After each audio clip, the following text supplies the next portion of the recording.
Oh boy, have we got a great story today. The Last of Us 2, it turns out, cost an astronomical $220 million to make. This contradicts earlier reports that the game only cost $100 million to make. Now, this also seems to not include the marketing budget either, which is likely another $100 million. Now, for context, GTA 5 cost around $150 million to make, and of course, that game was a huge success. Now, the interesting thing for Last of Us 2 is that it was considered to have broken even because all of our previous estimates were based on the previously reported budget, which said it was $100 million. Now, I have a whole video breaking down the available sales data, and I highly encourage you to go watch that after this because it's a deep dive into exactly how games make money. It's very educational. I have tons of research and the receipts as well, so if you really want to learn this stuff, then go check that out. I'll just briefly recap the information I covered there, and then we can talk about today's news. Games do not make $60 of profit when you buy them. Baked into the cost is all kinds of expenses, like the cost of discs, manuals, boxes, the shipping, taxes, a cut for the retailer, insurance, overhead, salaries, etc. When all is said and done, the developer takes home $20. In some cases, it's even less than that. But they can't begin to recoup their budget unless a game sold makes some kind of profit. I know it's hard to believe that games like Madden and Call of Duty only bank around $10 a copy at launch, but this is the reality of the industry. Now, when a big studio makes a game, they invest the money they have in the hopes that it'll come back to them. Essentially, they're loaning themselves the money at 0% interest and hoping to make a return when the game comes out. If the game is a success, like GTA 5 for instance, then they will not only break even, but consistently bring in money through game sales and microtransactions. Not to mention increase their fan base, their reputation, and sell merchandise as well as other games. Based on my research, I made a projection that The Last of Us 2 had sold around 10 million copies. This was later confirmed by Neil Druckmann himself, thus proving my model was highly accurate. Now, here's where things get interesting and why today's news really changes things. Now, you may have saw that in the whole Xbox and Federal Trade Commission thing, for some reason, this was included in the lawsuit. Apparently, the budgets for Last of Us 2 and Horizon Zero Dawn were not completely blacked out of this piece of paper and revealed that each game cost more than $200 million to make. Now, if Last of Us 2 had sold 10 million copies at $60 a copy, that'd be $600 million. Gross. But wait, there's a problem. We know that only 4 million of those copies were sold at full price.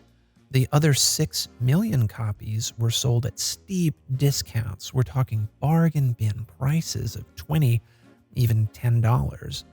I mean, they were giving it away if you bought a joystick. Now, I've scrubbed most of my memories of playing that awful game thanks to some pretty good and thorough therapy, but I definitely did not recall there being a fighter jet section in the game. So now, if only 4 million copies were sold at full price and the rest were sold at a massive discount, then how much did they really make? So 4 million at $60 a pop is $240 million gross. 6 million at $20 a pop is $120 million. Together, that's $360 million gross. Now, this is where those fees I mentioned kick in. The retailer gets a cut of the game's price tag. There are taxes. There are royalties that need to be paid. Remember that Ellie wears Converse shoes. Remember they use that 80s song and completely butcher it. Then there's the discs, the boxes, the shipping, etc., etc., etc. So this brings us to the difference between gross income and actual revenue. Actual revenue is what you make after all of your expenses have been covered. This is where the money to make up for the initial investment comes from. Therefore, 4 million copies at $20 a copy is only $80 million. Now, those 6 million copies were sold at $20 a piece, equaling $120 million. And as we learned today, the game cost $220 million to make. The marketing budget for the game was not included in the development budget, and in the case of Last of Us 2, it could be as high as $100 million.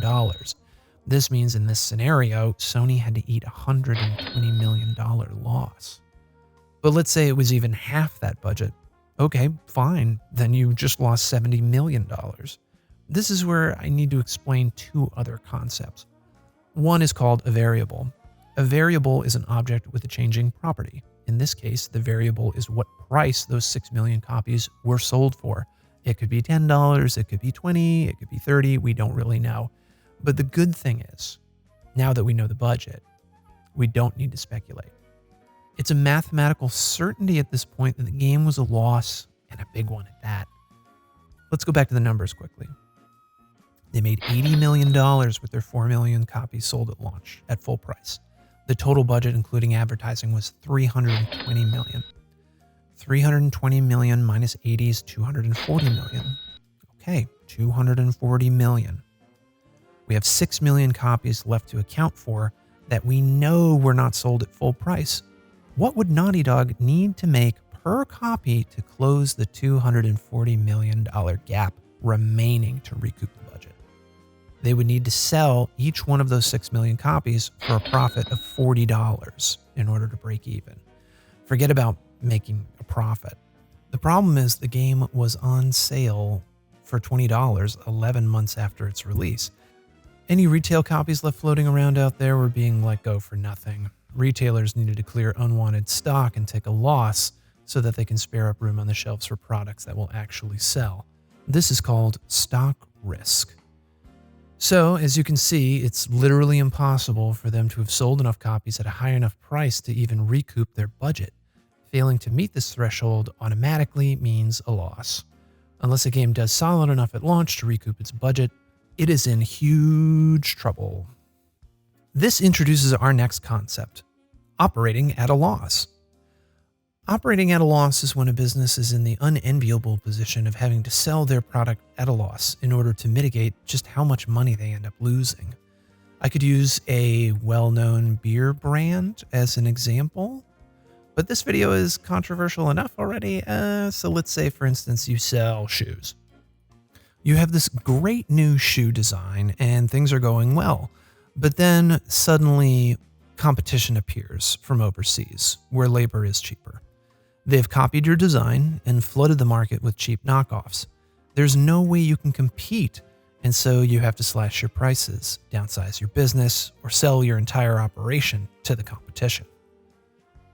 But you've still got a warehouse full of shoes you were hoping to sell for $60 a pair. Unfortunately, due to these market factors, you cannot sell your shoes for $60 a pair. Now remember those operating costs we talked about earlier? There's rent to pay on your warehouse, employees need their salaries and benefits, and shoes need to be shipped out, and taxes have got to get paid. When a product fails, this is why a business closes. The power of free market capitalism. You are then faced with paying either debt X or debt Y. Debt X is if you do nothing and magically hope that things will change and you'll be able to sell your product for the price you want. Of course, you won't be able to do that, so you won't have the money that you would have if you'd went ahead with a discount. Debt Y is the debt you will have to pay if you lower the price of your shoes to match the competitor and make what money you can with the stock you have. This is operating at a loss. Debt X will always be greater than debt Y, so as the business owner, you must choose debt Y, because at least then your losses won't be as bad as they would have been otherwise. Naughty Dog and Sony found themselves in this exact position.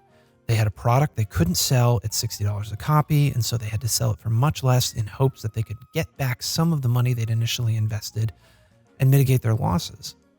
They had hoped that the game would sell enough copies to make back the budget, and then every copy sold afterwards, hopefully at a decent price, would be a profit, money they could take home.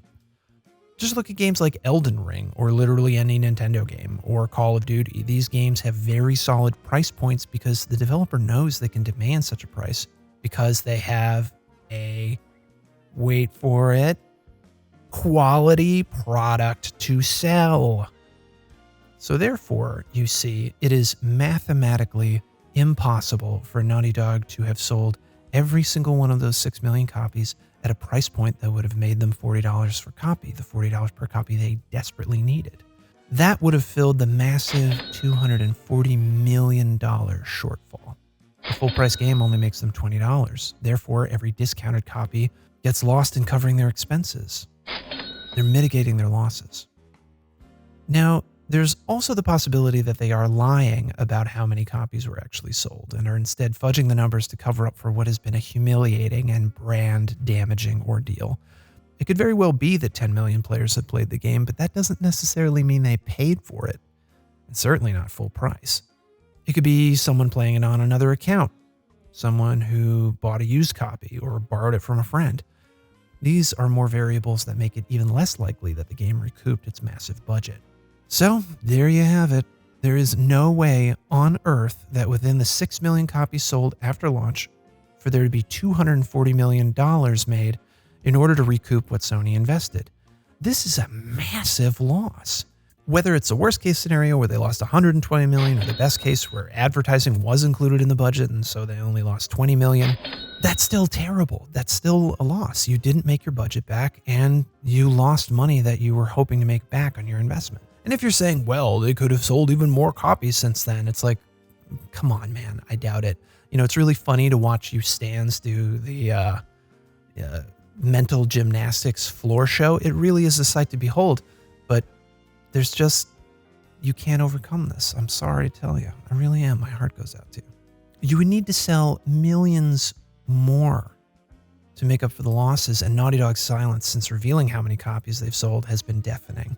The fact as well that The Last of Us Part 1 remake absolutely flopped both on PlayStation and on PC.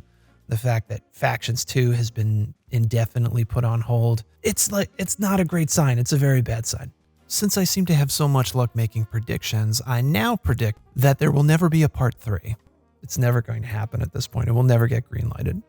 We'll see Days Gone 2 before we see Last of Us 3. I'll also predict that within the next year, Neil Druckmann steps down from Naughty Dog, or that the studio just shuts down completely. Let's see if I'm right. Come back in a year. I want to see you all back here on July 29th, 2024. I look forward to seeing you then. We can play a round of golf or two. What do you say? And maybe have a bigot sandwich. Why not? It's on me. Thank you so much for watching. Be sure to check out some of my other Last of Us content and let me know in the comments what you think.